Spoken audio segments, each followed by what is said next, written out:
viagem ao sobrenatural. A jornada de Roger Munhoz. Eu senti que aquelas pessoas tinham poder. E eles tinham muito. E aquilo atraiu você? As experiências e recordações da infância e da guerra haviam levado Roger Munhoz para longe de Deus, de tal maneira que ele agora o odiava. Depois da guerra, Roger foi levado através de um amigo a adorar os demônios. Então, ele descobriu as boas novas de um Salvador amoroso e sentiu o desejo de cortar os laços de adoração aos espíritos. Neste livro, neste momento, ele narra sua própria história de como o socorro divino o livrou do terrível mundo do satanismo. Acompanhe nesse audiobook. Eu estava pegando um livro para ler quando o papel, com o recado de Roland pedindo que eu lhe telefonasse, começou a levitar pelo quarto e bateu no meu livro aberto com tal força que o livro caiu das minhas mãos e quase do meu colo. Meu primeiro impulso foi dizer uma ou duas coisas ao espírito, mas eu já havia tomado a decisão de não me envolver mais em contato verbal com os espíritos, custasse o que custasse. Colocando o pedaço de papel entre as páginas do livro, continuei a leitura. Poucos momentos depois, uma força invisível arrancou o livro das minhas mãos e o atirou contra a parede do outro lado da sala. Não por causa do que os espíritos fizeram, mas por respeito ao meu amigo, decidi ligar para ele. Havia um telefone público no corredor, mas neste caso preferi não usá-lo. Então me dirigi a um restaurante no final da rua. O telefone tocou 2 vezes. Alô? Morneau, é você? Sim, sou eu. Morneau, que diabos? O que estou falando? Não foi isto que eu quis. Enquanto me assentava na cabine telefônica, dei uma olhada no relógio. Era 1h da manhã. Você está brincando com sua vida. Você perdeu a cabeça? Você parece transtornado, repliquei. Qual é o seu problema? Meu problema? Eu não tenho problema. Você é que está em uma grande encrenca e fala como se não tivesse uma única preocupação no mundo. Morneau, sempre admirei seu espírito ousado, mas agora você foi longe demais. Você se voltou contra os espíritos que o têm beneficiado e eles o destruirão. Estou surpreso de que você ainda esteja vivo. Rapaz, estou preocupado com você. Estou sentado ao lado deste telefone a noite inteira esperando pela sua ligação porque me interesso pelo seu bem-estar. Você não tem nada para me dizer? É claro que tenho algo para lhe dizer. Mas como posso lhe dizer se você ainda não me deu uma chance de abrir a boca? Imediatamente ele continuou. Morneau, você não avalia a extensão do problema em que se meteu. Na quarta-feira à noite, de acordo com o sacerdote satanista, você esteve em grande dificuldade com os espíritos. Mas agora é tarde, muito tarde. Roland, interrompi. Se você se acalmar, será muito mais fácil de nos entendermos. Agora, explique melhor sobre quarta-feira à noite. Após alguns momentos, ele recuperou a calma. Na última quarta-feira, quando entrei em nosso local de culto, fui levado ao escritório do sumo sacerdote. Ele me perguntou se eu o havia visto na semana passada. Sua expressão me deu a entender que algo terrível havia acontecido. Perguntei se você estava morto. Imaginei que poderia ter sofrido um acidente. Ele me afirmou que você estava em uma situação ainda mais horrível. Na terça-feira, durante a hora sagrada da meia-noite, um espírito conselheiro apareceu a ele e disse que você estava estudando a Bíblia com os guardadores do sábado, os quais são exatamente as pessoas que o mestre mais odeia na face da terra. O sacerdote me pediu para tentar encontrá-lo a fim de fazê-lo entender acerca do perigo em que você se encontrava, mas não pude achá-lo. Está tudo sob controle, eu disse. Não estou em perigo tão grande assim. Isso é o que você pensa. Novamente, aumentou o volume da voz dele. Hoje, às 18h30, o sumo sacerdote me telefonou para informar que, de acordo com os espíritos, você foi hoje à igreja com aqueles guardadores do sábado e isto deixou o mestre enfurecido. O que você tem a dizer sobre isso?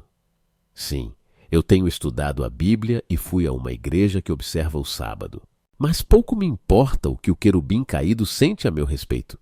Se você quiser saber mais a respeito de minhas atividades desta última semana, por que não vem me ver logo mais pela manhã? Ao voltar para casa, orei e fui deitar-me. 20 minutos depois, as luzes se acenderam. Eu as apaguei. Quase instantaneamente elas se acenderam de novo. Resolvi dormir com elas acesas. Poucos minutos depois, quase todas as coisas começaram a sair dos seus lugares. Um quadro saiu da parede voando através do ar e se pendurou na parede oposta. Um abajur ficou parado no meio do espaço sem nenhum suporte visível. Ao observar as atividades dos espíritos, compreendi que minhas orações os haviam colocado sob alguma forma de restrição. Eles não podiam conversar comigo como eu acreditava que eles gostassem de fazer. Imediatamente, mandei que eles saíssem ao comando de Jesus Cristo. O abajur e os quadros caíram no chão. Peguei o abajur e endireitei a sua cúpula, mas deixei os vidros quebrados dos quadros para varrer pela manhã. Agradeci a Jesus pelo seu amoroso cuidado para comigo e voltei para a cama. Fui tomado por uma imensa sensação de prazer ao pensar que poderosos espíritos de demônios haviam saído à menção do nome de Jesus. Esse acontecimento também contribuiu para fortalecer minha convicção de que tudo, como eu dissera a meu amigo, estava sob controle. Passou-se aproximadamente 1 hora e os espíritos voltaram. Mais uma vez ordenei que, em nome de Jesus, eles se retirassem. Sem hesitar, eles foram embora e eu tentei pegar no sono. Para meu espanto, às 4 horas da manhã, começaram de novo os irritantes fenômenos. Assentado na cama, eu tentava decifrar por que o Senhor permitira que eles voltassem. Minha conclusão foi que, talvez, eu devesse ouvir por mim mesmo o que os demônios sentiam a respeito de minha aceitação de Jesus como meu Senhor e Salvador. Então vocês querem falar comigo? Tudo bem, falem. Por que você se recusa a falar conosco? Perguntou um dos espíritos com uma voz que parecia falar de vários pontos diferentes do quarto. Encontrei um mestre melhor. Por que você desistiu de nós quando tínhamos tanta riqueza reservada para você? Vocês já me enganaram por tantos anos que não sirvo mais para vocês. Nosso trato com você tem sido correto desde o momento em que você se associou com aqueles que conhecem a verdadeira fonte de riqueza e poder, disse ele com uma voz que impunha respeito e autoridade. Percebi que estava falando com um conselheiro-chefe.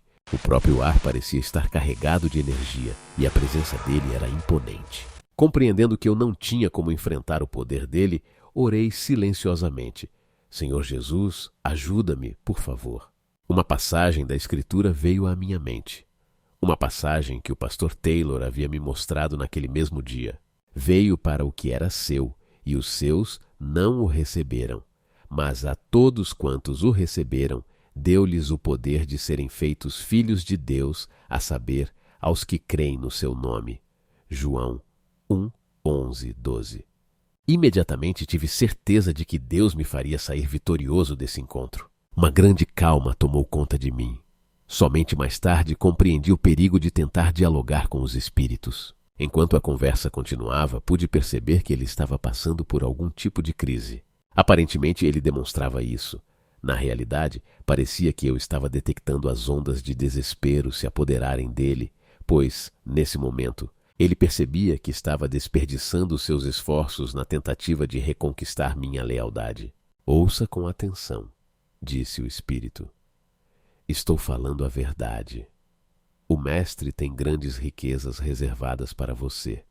Se tão somente você parar de se associar com o povo que ele odeia e parar de observar o sábado que ele detesta. Espírito, creio que você está dizendo a verdade, mas eu não quero as suas riquezas. Elas não são suficientes. Recebi uma oferta melhor por minha lealdade, todo o ouro que eu quiser, e junto com o ouro, vida ilimitada para desfrutá-lo. Decidi entregar minha vida a Jesus Cristo. Pare de mencionar esse nome. O espírito explodiu.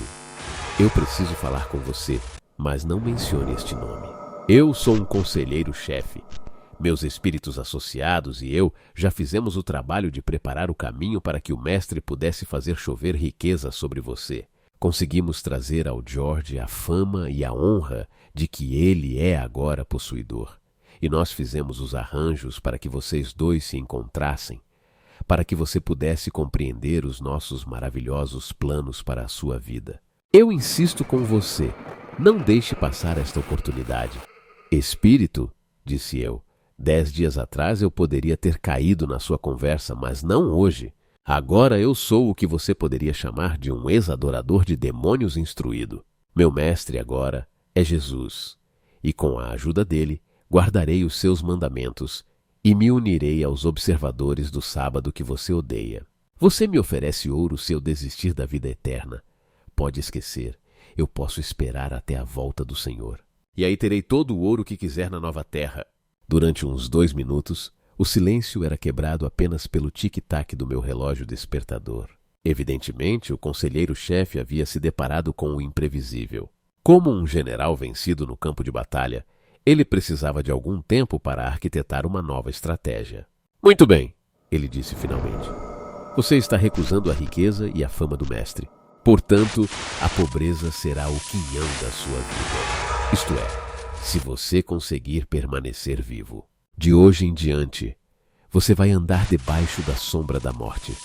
Ouvi então uma gargalhada, como jamais ouvi em minha vida. Ela transmitia um intenso prazer na crueldade. Imediatamente, pensei que era do tipo da gargalhada de Nero quando os leões lançavam suas pacas sobre as vítimas cristãs na arena romana. Um calafrio subiu-me pelas costas e eu teria ficado provavelmente arrasado, não fora a certeza da proteção de Deus. Espírito, disse eu, quero que você saiba que me entreguei aos cuidados do Cristo do Calvário e estou preparado para andar debaixo da sombra, da morte enquanto ele estiver ao meu lado. Agora, em nome dele, lhe ordeno que se retire de mim e não volte mais. Enquanto ele saía, a porta que dava para a sacada de trás se abriu e bateu contra a parede do quarto com tanta força que a maçaneta quase atravessou o reboco.